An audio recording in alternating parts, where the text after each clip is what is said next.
वो कल ही बताएगा, बोलते पहले तो आना पहले ऑनलाइन है, वो फिलहाल भी बंद है, तो कल आपको बोलते सब कुछ बता देंगे। तो मुझे इसके बाद बात चाहूँगा अभी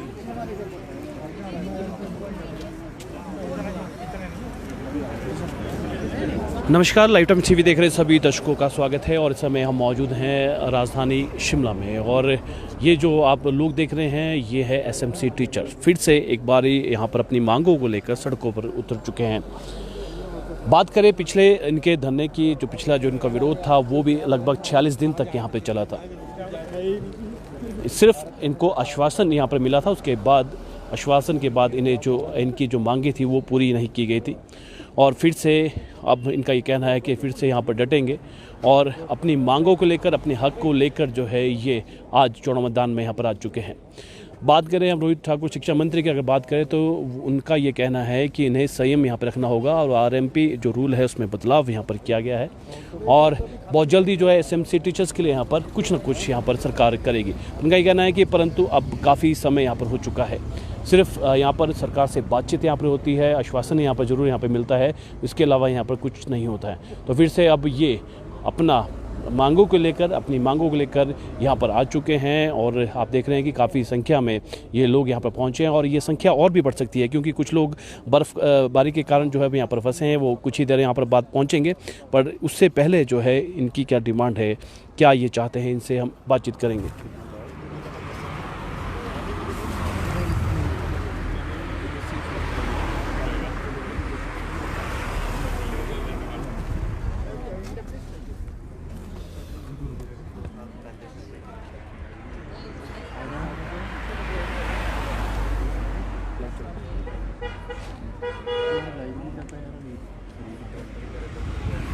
तो ये तस्वीरें हम आपको दिखा रहे हैं शिमला के चुनाव मैदान पे। चलिए बातचीत भी इनसे करेंगे और क्या इनकी डिमांड है, फिर से यहाँ पर पहुँच चुके हैं।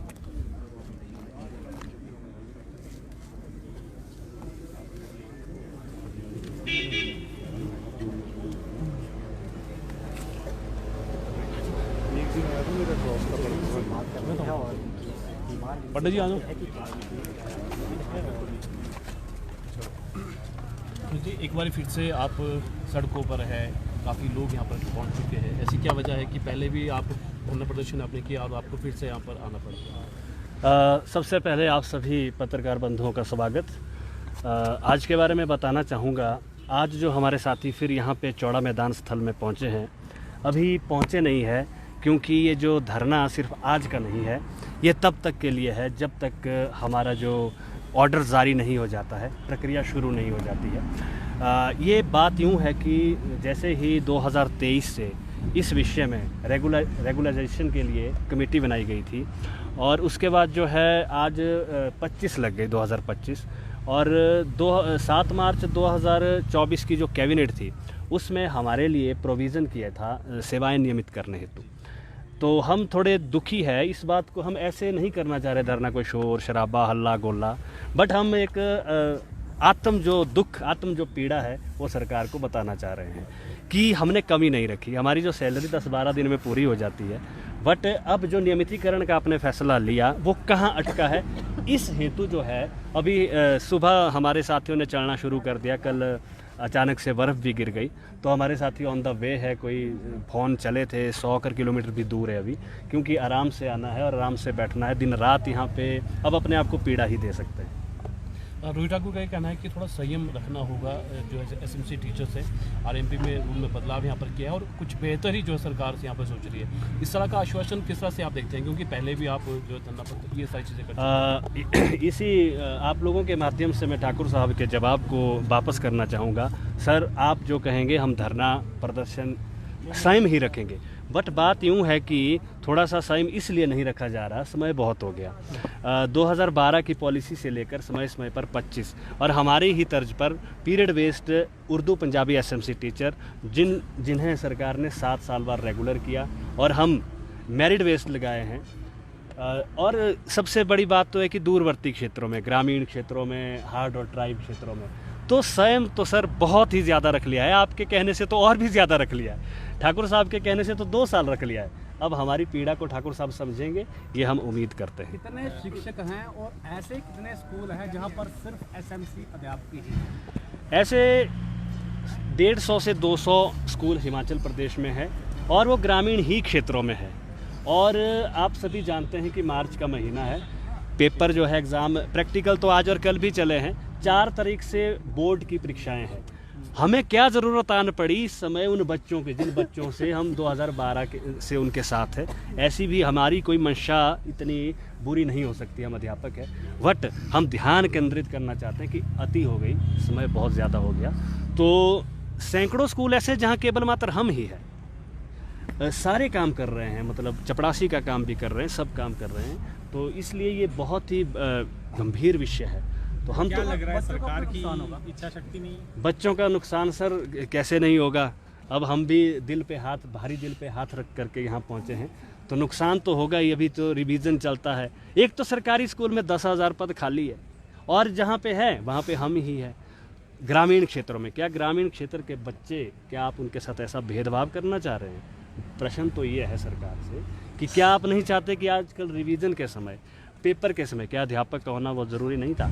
ये बात मैं इसलिए कर रहा हूँ क्योंकि हमने अल्टीमेटम दिया, आज के 20 दिन पहले अल्टीमेटम दिया है कि जी आप इस प्रोसेस को करिए। अब इस तरह के ऑर्डर करने में देरी नहीं है। हम समझते हैं, जैसे आपने प्रश्न किया कि आप बहुत पुराने समय से यहाँ आ रहे हैं, तो यही 46 दिन का हमने स्ट्राइक दी थी।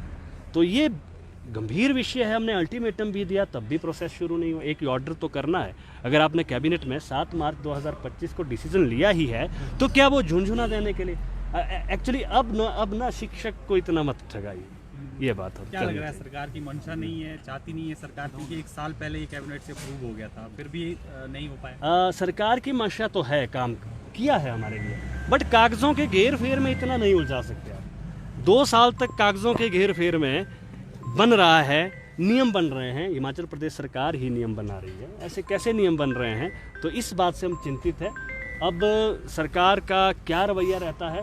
अभी तक तो ढीला ढाला रवैया है, बहुत ज़्यादा ढीला। क्या अब आर पार की लड़ाई है या वार्तालाप होता है फिर मान जाए? आर पार की लड़ाई यही है, छोड़ के आ गए हैं, काम रोक के आ गए हैं, स्कूल को छोड़ के आ गए हैं, चाबी दे के आ गए हैं। कई स्कूल बंद है सर, हिमाचल प्रदेश में बहुत सारे स्कूल में ताले लगे। हाँ, MDM वर्कर वहाँ होगा। अब अगर फिर से यहाँ पर सरकार से आश्वासन मिलता है इस सब, हाँ जी आप सही बोल रहे हैं। इस बार आश्वासन का नहीं है, हम बहुत बार आश्वासन लेके गए हैं। इस बार सिर्फ ऑर्डर ही तो करना है कि फलाने समय में इतने दिनों बाद आपको जो स्क्रीनिंग टेस्ट द्वारा या इस विधि द्वारा सेवाएं नियमित की जाएगी, नियुक्ति चाहिए, अब हमें वो चाहिए। अब आश्वासन लेकर ही फिर आपका आंदोलन खत्म होगा। हम जरूर इस तरह का कोई लेटर देखना चाहेंगे विभागीय स्तर का, जो तिथि तय करे, जो टाइम बाउंड हो कि इस समय से, क्योंकि अब लेटर तक ये बात, लेटर आला अधिकारियों का निकले तो हम तो चले जाएंगे, ये बात है हमारी। तो जब तक इनकी जो नियंत्रीकरण की जो डिमांड है वो यहाँ पर पूरी नहीं होती है, तब तक यहाँ पर डटे रहेंगे। और चलिए अनिल जी क्या कहना चाहेंगे आप? सबसे पहले तो मैं पंडित अनिल वशिष्ठ अपने समस्त एसएमसी परिवार की ओर से आप सभी मीडिया बंधुओं का यहाँ पर जो है वो स्वागत करता हूँ, और समय समय पर आप हमारी बात को रखते हो उसके लिए मैं आपका धन्यवाद भी करता हूँ। हमारे प्रवक्ता निर्मल जी ने आपके समक्ष लगभग बात रख दी कि हम क्यों आए हैं, क्या है, उसके बारे में बात रख दी। मैं सिर्फ और सिर्फ जो है अभी हमारी एसएमसी अध्यापकों की वर्तमान स्थिति क्या है उसके बारे में थोड़े से विचार रखूँगा। मैं एसएमसी अध्यापकों को देख करके मुझे जो है वो रामनाथ पांडे जी का लिखा हुआ 2.5 पंक्तियों का उपन्यास याद आता है, जिसमें उन्होंने लिखा है कि एक विधवा माँ के 2 बेटे थे। महीने में 15 दिन माँ एक बेटे के साथ रहती थी और 15 दिन जो है माँ दूसरे बेटे के साथ रहती थी। पर विडंबना दुख की बात उस विधवा माँ के लिए ये थी कि वर्ष में जो महीना 31 दिन का होता था, उस 31 महीने में एक दिन जो उस माँ को उपवास रखना पड़ जाता था। तो ठीक आज वही हालत जो है उस विधवा माँ की हालत जो है एसएमसी अध्यापकों की हो गई है। मैं आपको ये बताना चाहूँगा कि 12 साल लगभग लगे हुए हो गए, लेकिन विडंबना देखिए कि हमें अब तक जो है 12 महीनों की सैलरी भी नहीं मिलती है। 11 महीने तो हम कैसे न कैसे अपना गुजर बसर कर लेते हैं, गुजारा हमारा हो जाता है कैसे न कैसे करके, लेकिन हमारी नींदें तब हराम हो जाती है जब वो 1 महीना जिसमें हम छुट्टियां होती है वो आने वाला होता है।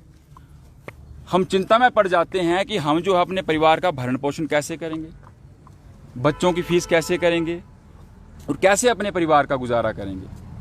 तो 12 साल होने के बाद भी जो है हमारी हालत आज ये है कि हमें जो है 12 महीनों की सैलरी तक जो वो नहीं मिल रही है, और पाँव के नीचे से ज़मीन तो तब खिसक जाएगी महोदय जब मैं आपको ये बताऊंगा कि 11 महीने जिन शिक्षकों के हाथ में बच्चों की कॉपियां और पेन रहता है, वो छुट्टियों के दौरान उस 1 महीने में वो हाथ जो है छीनी और हथौड़ा चलाने के लिए मजबूर हो जाती हैं, क्योंकि 1 महीने के लिए कोई हमें कोई स्कूल पे नहीं रखता। हमारे पास मजदूरी करने के अलावा कोई और ऑप्शन नहीं रह जाता। और सोचिए आप कि जब भारत का भाग्य विधाता और राष्ट्र का निर्माता जो है एक छीनी और हथौड़ा चलाने के लिए मजबूर हो जाएगा, तो उस राष्ट्र का क्या भविष्य होगा ये आप सोच लो। और एक भारत के भाग्य विधाता का इस तरह सड़कों पर जो है धक्के खाना, जिनको विद्यालय में होना चाहिए था, जिनके द्वारा बच्चों को पढ़ाया जाना था, लेकिन वो मजबूर होकर के जो दुखी होकर के आज उनको सड़कों पे यहाँ धक्के खाने पड़ रहे हैं। ऐसे हालात के लिए कौन जिम्मेवार है? आप मजदूरी का हवाला दे रहे हैं सर, ये आप देखिए, मजदूरी की है। यस सर, बिल्कुल। ये जो इतने सारे खड़े हैं इनसे पूछिए कि जब 1 महीना हमारे पास सैलरी नहीं मिलती है, कहाँ जाएं सर? कहाँ मजदूरी का हम सर करनी पड़ती है, मजदूरी करनी पड़ती है, हमें कोई ना कोई काम हमको करना पड़ता है। क्या करें सर, परिवार नहीं चलता। अब देखिए, जब मुझे लगता है हमने सरकार का उस वक्त साथ दिया हम लोगों ने, जब शायद एक रेगुलर प्रवक्ता की बात करें, लेक्चर की बात करें, 60 या 70 हज़ार लेता था, हमने 6,000 से शुरुआत की है, और वो भी ऐसे हार्ड एरिया में जाकर के अपने आपको सरकार से? सर, सरकार से उम्मीद सर, वो सरकार से पूछ, हमें तो ये उम्मीद है कि हमें जो है वो 1 या 2 महीने के अंदर या तो हमें नियमित करे ज्यादा से ज्यादा, या कम से कम हमें जो अनुबंध पर लेकर के आए। और हमारा जो इस प्रकार सड़कों पर धक्के खाना, मजदूरी करना, ये हमारे लिए शर्म की बात नहीं है, हमारे लिए चिंता की बात नहीं है। ये चिंता की बात है, शर्म की बात है तो सत्ता पे बैठे उन सत्ताधारियों के लिए है। हमने उनको चुन के भेजा था, ये उन लोगों का दायित्व बनता है कि क्यों आज हम उनकी वजह से ये धक्के खा रहे हैं, कि उन लोगों का काम है। ये कहती है कि जब इनिशियल आपका कॉन्टैक्ट होता है उस पर फिर आप लोग क्यों राजी हो जाते हैं? जब अस्थायी है तो अस्थायी तो कब स्थायी होंगे, ये तो उसमें नहीं कहा जाता है। सर देखिए, अब ये अगर हमारी बात हो ना, तब तो हम मानने क्या बोलते। ये हमारे समय से नहीं चला आ रहा है, ये पीटीए पैरा पैट। देखो आप देखिए, हिमाचल में कितनी सारी भर्तियां इस तरीके से होती हैं। सर मैं बोलता हूँ, अगर देखिए, अगर हमारी ताकत होती है ना, ये हमारी ताकत नहीं थी कि हम गए उनके पास जाकर के और हमने बोला जाके हमें रख लो। नहीं, सरकार को जरूरत थी, टीचरों के अध्यापकों की जरूरत थी, सरकार ने जगह जगह जाके स्कूल खोल लेते, उनको जरूरत थी। तो शायद जब उनके पास में यही मानूंगा कि 60 या 70 हज़ार देने के लिए नहीं था, तो उन्होंने एक एसएमसी शिक्षक का जो है उसको पैदा किया और मात्र 60 या 70 हज़ार की जगह उसके 6,000 में उसको रखा। और जहाँ पर एक CNB अध्यापक जो मुझे लगता, जहाँ पर जिसकी सैलरी 50 से 60 हज़ार थी, वो मात्र जो उसको 4,500 में रखा गया, 4500 में रखा गया। JBT को शायद 3500 में रखा गया। तो आप सोचिए सर कि अब तक मैं ये मानता हूँ कि 6-7 साल जब हमें 3500 में, आप सोचिए सर, कोई व्यक्ति घर से 150 किलोमीटर दूर है, आप खुद बताइए कि क्या 3500 में सर उसका गुजारा होता है? हम लोगों ने अपने घर वालों से खर्चा लेकर के हम लोगों ने जो है गुजारा किया। अब तक जो है हमने एक भी पैसा, ये बोलने की अपना, अब धीरे धीरे उम्र निकल रही है, बहुत सारे अध्यापक जो हैं, लगभग मुझे लगता है 20-25% अध्यापक जो 50 साल से ऊपर हो गए हैं। हमने अपने लिए कुछ भी नहीं जोड़ा है। कईयों के बच्चों की शादी हो गई, कईयों को होने वाली है, 10 बीमारियां लग गई हैं। हमने अब तक सिर्फ और सिर्फ समाज सेवा की है। अपने खाते में मुझे नहीं लगता हमने एक पैसा भी बचाया है।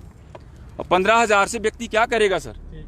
आज तक तो हम लोगों ने सिर्फ और सिर्फ समाज सेवा की है। अब सरकार को सोचना चाहिए कि मानते हैं हम लोग, कितना समय दे, आप बताओ ना, कितना समय दे हम लोग? 10 साल हो गए, 12 साल हो गए सर। अब ये सरकार से प्रश्न पूछो आप, मैं बोलता हूँ कि सरकार को बोलो कि आपने हमको कब नियमित करना है, कितना हमारा और शोषण चलेगा। मेरा मीडिया बंधुओं से गुजारिश है कि सरकार के सामने हमारी पीड़ा को रखिए कि उन्होंने आज तक जो किया है, उनके पास एक भी पैसा नहीं बचा है, मात्र और मात्र समाज सेवा हुई है। हमने अपने लिए कुछ भी नहीं गुजारा किया था, और उन्होंने कहा कि संयम रखिए, हम आगे बढ़ रहे हैं। आपकी बात सर मानते हैं, लेकिन संयम कितना रखें सर? संयम कितना रखें सर। जब हम लगे थे शायद बड़े सारे अध्यापक उस वक्त 35 वर्ष के थे, अब जो है 45-46 के हो गए हम लोग। और तो बचा कितना कि सर हमारे पास, हमारी उम्र कितनी की बची, कितने रिटायरमेंट के लिए कितना समय बचा सर हमारे पास।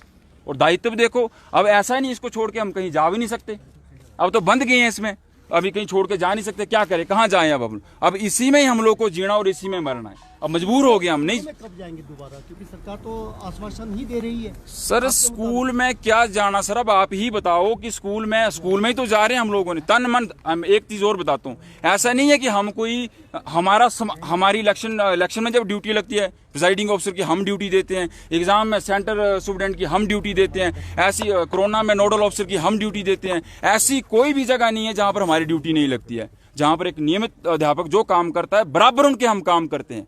हमारे परिणाम देखिए, अगर आप आरटीआई निकाल के हमारे जो परिणाम है उनको देख लीजिए, बहुत बढ़िया परिणाम हमारे रहे हैं। एक हमारे बीच अभी पांगी से अध्यापक है, उनको जो है वो अभी हाल ही में जो पुरस्कार दिया गया है, 1-2 पुरस्कार मिले। महाराष्ट्र से मिला था, कहाँ से मिला था भाई साहब, मध्य प्रदेश से इनको पुरस्कार मिला, अभी चंबा में भी इनको पुरस्कार दिया गया। इतना बढ़िया काम करें शिक्षा के क्षेत्र में हमारे एसएमसी के अध्यापक, पर पता नहीं मुझे क्या विडंबना है, मुझे समझ नहीं आती कि हम लोग अब तक ईमानदारी से लगे हों। पर सर आप सोचिए कितना की लगे रहे, 12 महीने हमें पूरे साल की सैलरी नहीं मिलती है, मतलब बहुत दुखदायी चिंता वाली बात है। छुट्टी भी दी है तो वो भी क्या है, ऑफ डे सीएल नहीं हमारे पास। हम अगर चाहें तो हम जो है 4-5 छुट्टियां इकट्ठी ले सकते, 1 महीना लगाने के बाद हम लोगों को छुट्टी मिलेगी।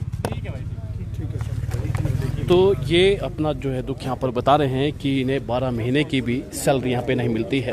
अब जो है आश्वासन पे काम यहाँ पे नहीं चलेगा, अब आश्वासन से जो है ये यहाँ से नहीं हिलेंगे। और जब तक सरकार इन्हें पूरा दावा यहाँ पर नहीं करती है, क्योंकि उन्होंने कहा है कि कैबिनेट में भी यहाँ पर पास हो चुका है, तो आगे कहाँ पर जो है पेपर वर्क रुका है। तो ये इन्होंने कहा संयम इन्होंने रखा, संयम रखने के बाद ही जो है अभी तक ये टिके यहाँ पर रहे थे।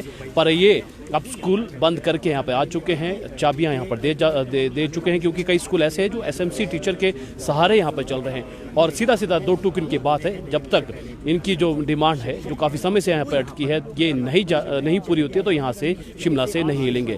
तो चलिए फिलहाल के लिए इतना ही, और ताज़ा जानकारी देखते रहिए लाइव टाइम्स टीवी। इनकी मांगे हैं वो यहाँ पर सुनी जाएगी। तो फिलहाल के लिए इतना ही, ताज़ा ट्रेन का फोटो देखते रहिए फर्स्ट